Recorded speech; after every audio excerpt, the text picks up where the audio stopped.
जय हिंद प्यारे बच्चों। स्वागत है आपका आपके ही परिवार भारतवर्ष क्लासेस में। प्यारे बच्चों, हम लोग डेली 7 बजे कक्षा 8 JCERT विज्ञान के अति महत्वपूर्ण प्रश्नों को करते हैं जो कि बहुवैकल्पिक होते हैं। ठीक है, आपको इन चारों विकल्पों में से सही विकल्प पर सही का निशान लगाना होता है। इससे आपकी परीक्षा की जांच, यहाँ पे परीक्षा की तैयारी की जांच भी हो जा रही है कि आप कितने तैयार हो, और आपको बहुत ही important, very very important question भी मिल जा रहे हैं। बच्चों, आप इन प्रश्नों को नोट जरूर कीजिएगा। चलिए प्रारंभ करते हैं।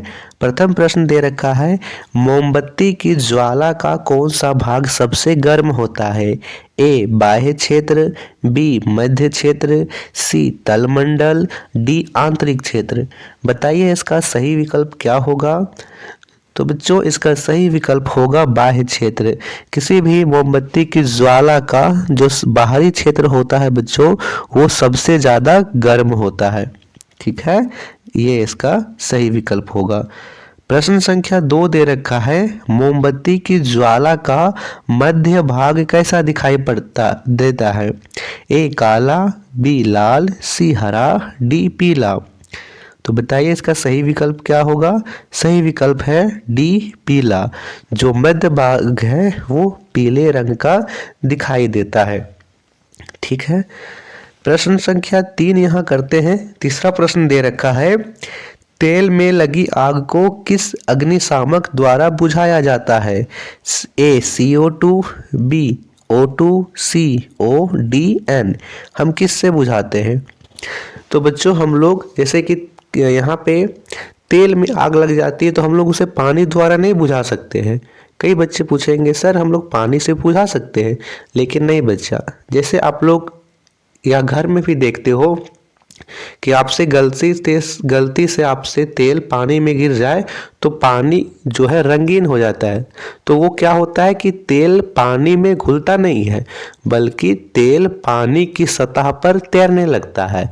तो आप पानी से यहाँ पे आग को बुझाइएगा जो कि तेल में लगे हुआ है, तो पानी तो नीचे चल जाएगा, तेल ऊपर में छपला रहेगा, तो तेल से आग जलता रहेगा। तो पानी द्वारा हम पेट्रोल में लगी आग को नहीं बुझा सकते। बुझाने के लिए हमें कार्बन डाइऑक्साइड चाहिए, तो CO2, हम कार्बन डाइऑक्साइड द्वारा इसे बुझाते हैं। तो सही विकल्प है ऑप्शन ए CO2। प्रश्न संख्या 4 दे रखा है, ज्वाला में कितने क्षेत्र होते हैं? ए 4, बी 5, सी 3 और डी 4, डी 2। तो इसका सही विकल्प है सी 3। ज्वाला के 3 क्षेत्र होते हैं। सही विकल्प क्या होगा? Option C. प्रश्न संख्या 5वां कहता है, विद्युत उपकरणों में लगी आग बुझाने के लिए सबसे अच्छा अग्निशामक है? पानी, पेट्रोल, कार्बन डाइऑक्साइड या इनमें से सभी? बताइए। जैसे विद्युत उपकरणों में आग लग जाता है तो हम किससे बुझा सकते हैं? हम पानी से बुझाएंगे तो पानी विद्युत का सुचालक है, उससे करंट लग सकता है। पेट्रोल से तो बुझाएंगे तो और आग भड़क जाएगा। तो यहाँ सही विकल्प है option C, carbon dioxide. Carbon dioxide द्वारा हम विद्युत उपकरणों में लगी आग को बुझाते हैं। ठीक है बच्चों, तो ऑप्शन सी कार्बन डाइऑक्साइड सही विकल्प है। आप इस प्रकार भी देख सकते हो, जैसे आप माचिस जलाते हो तो माचिस जलाने के बाद आप उसे फूंक देते हो, तो फूंकने से आपके मुंह से कौन सी गैस निकलती है? Carbon dioxide. उससे आग बुझ जाती है। और यहाँ पे मैं बात करूँ तो पिछले वीडियोस में मैंने आपसे प्रश्न किया था कि वह कौन सी गैस है जो यहाँ पे आग जलाने के लिए पोषक की तरह काम करती है? तो वह है ऑक्सीजन।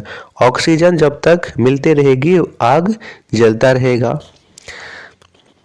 प्रश्न संख्या 6 यहाँ दे रखा है, इंद्रधनुष बनने के पीछे कौन सी प्रक्रिया निहित है? ए परावर्तन, बी वर्ण विक्षेपण, सी अपवर्तन, डी इनमें से कोई नहीं। तो इसका सही विकल्प है वर्ण विक्षेपण। ठीक है, वर्ण विक्षेपण से इंद्रधनुष बनता है। इंद्रधनुष से संबंधित पिछले प्रश्न में हमने देखा था कि यहाँ पे श्वेत प्रकाश कितने रंगों का मिश्रण है? 7 रंगों का मिश्रण है। हम इसे इंद्रधनुष में भी देख सकते हैं, और एक प्रिज्म में से हम प्रकाश को गुजारें तो वह भी 7 रंगों में विभक्त हो जाता है। ठीक है, तो यहाँ आपको ध्यान रखना है कि श्वेत प्रकाश कितने रंगों का मिश्रण है, 7 रंगों का मिश्रण है। इसी प्रकार इंद्रधनुष भी 7 रंगों का मिश्रण है और इंद्रधनुष के बनने के पीछे वर्ण विक्षेपण की प्रक्रिया निहित होती है। प्रश्न संख्या 7वां दे रखा है, मानव नेत्र में किस प्रकार का लेंस रहता है?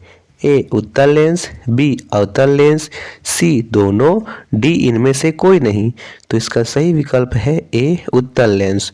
उत्तल लेंस मानव नेत्र में रहता है। ठीक है, तो सही विकल्प में आप लोग लगा लीजिए ऑप्शन ए। 8वां प्रश्न यहां दे रखा है, सौर परिवार का सबसे गर्म ग्रह कौन सा है? ए पृथ्वी, बी बृहस्पति, सी बुध, डी शुक्र। तो बच्चों इस प्रश्न को हम अच्छे से समझने वाले हैं। सबसे पहले यहाँ पे इस प्रश्न के माध्यम से आपको सौर मंडल में से संबंधित अधिक से अधिक प्रश्न क्लियर हो जाएंगे। जैसे देखिए यह सूर्य है, सूर्य से सबसे नजदीक बुध, फिर शुक्र, फिर पृथ्वी है, मंगल, बृहस्पति, बुध शुक्र पृथ्वी मंगल बृहस्पति, शनि, उसके बाद यूरेनस और नेपच्यून है। ठीक है, बुध सबसे सामने, दूसरे नंबर पर शुक्र, बुध शुक्र, तीसरे नंबर पर पृथ्वी, चौथे नंबर पर मंगल, फिर बृहस्पति, शनि, यूरेनस और नेपच्यून। यहाँ पे पूछा जाए कि सबसे बड़ा ग्रह बृहस्पति होता है। तीसरे नंबर पर हमारी पृथ्वी है, पृथ्वी को नीला ग्रह कहा जाता है। लाल ग्रह मंगल को कहा जाता है। सबसे नजदीक ग्रह पूछे तो यहाँ पे बुध है और सबसे दूर पूछे तो वरुण होता है। अब यहाँ से संबंधित प्रश्न है कि सबसे गर्म ग्रह कौन सा है? कई बच्चों के दिमाग में चलता है कि सर बुध पृथ्वी या बुध जो है सूर्य के सबसे सामने है तो बुध ही सबसे गर्म ग्रह होगा, लेकिन नहीं बच्चों, बुध पे आपको यहाँ पे टिक नहीं लगाना है। सबसे गर्म ग्रह शुक्र है। कौन सा ग्रह है? शुक्र सबसे गर्म ग्रह है, क्योंकि जो यहाँ सूर्य से जो रोशनी आ रही है बच्चों, सूर्य से जो किरण आ रही है वो यहाँ पे शुक्र का जो ऊपर वायुमंडल है वह उसे सोख लेता है। इसके वजह से शुक्र ग्रह है जो सबसे गर्म रहता है। बुध के ऊपर यहाँ वायुमंडल नहीं है, बुध के ऊपर एटमॉस्फेयर नहीं है, इसकी वजह से वह नहीं सोखता है। ठीक है, तो सही विकल्प होगा शुक्र। शुक्र की बात करें तो शुक्र को पृथ्वी की जुड़वा बहन, सांझ का तारा, भोर का तारा कहा जाता है। ठीक है, बात करें पृथ्वी की तो पृथ्वी को नीला ग्रह कहते हैं, एकमात्र ग्रह जिस पर जीवन संभव है। पृथ्वी सूर्य से तीसरे नंबर की दूरी पर है। और बृहस्पति की बात करें तो बृहस्पति सौरमंडल का सबसे बड़ा ग्रह होता है। बात करें बुध की तो बुध सबसे छोटा और सूर्य से सबसे नजदीक ग्रह है। प्रश्न संख्या 9वां दे रखा है, इनमें से किस ग्रह को सांझ का तारा कहा जाता है? तो सांझ का तारा बोले, भोर का तारा कहें या फिर पृथ्वी की जुड़वा बहन कहें, तीनों हम शुक्र को कहते हैं। बात करें मंगल को तो मंगल को लाल ग्रह कहा जाता है। क्या कहा जाता है? लाल ग्रह कहा जाता है। पृथ्वी सबसे बड़ा ग्रह है, बृहस्पति सबसे बड़ा ग्रह है और पृथ्वी को नीला ग्रह कहा जाता है, मंगल को लाल ग्रह कहा जाता है। 10वां प्रश्न दे रखा है, इनमें से कौन प्राकृतिक उपग्रह है? उपग्रह क्या होते हैं? जो ग्रहों के चक्कर लगाते हैं। हम यहाँ पे बात किए ग्रहों के चक्कर लगाने वाले पिंडों को उपग्रह कहते हैं। बृहस्पति एक ग्रह है तो यह उपग्रह नहीं होगा। सूर्य एक तारा है तो यह भी उपग्रह नहीं होगा। आर्यभट्ट कृत्रिम उपग्रह है तो प्राकृतिक तो नहीं होगा। चंद्रमा पृथ्वी का एकमात्र प्राकृतिक उपग्रह है। तो यहाँ पे सही विकल्प क्या होगा बच्चा? सही विकल्प होगा ऑप्शन डी चंद्रमा। तो बताइए आप लोगों का स्कोर क्या रहा? आपको वीडियो अच्छी लगी तो वीडियो को लाइक कीजिएगा, शेयर कीजिएगा। भारत वर्ष क्लासेस पर नए हैं तो सब्सक्राइब जरूर कीजिएगा। धन्यवाद बच्चा।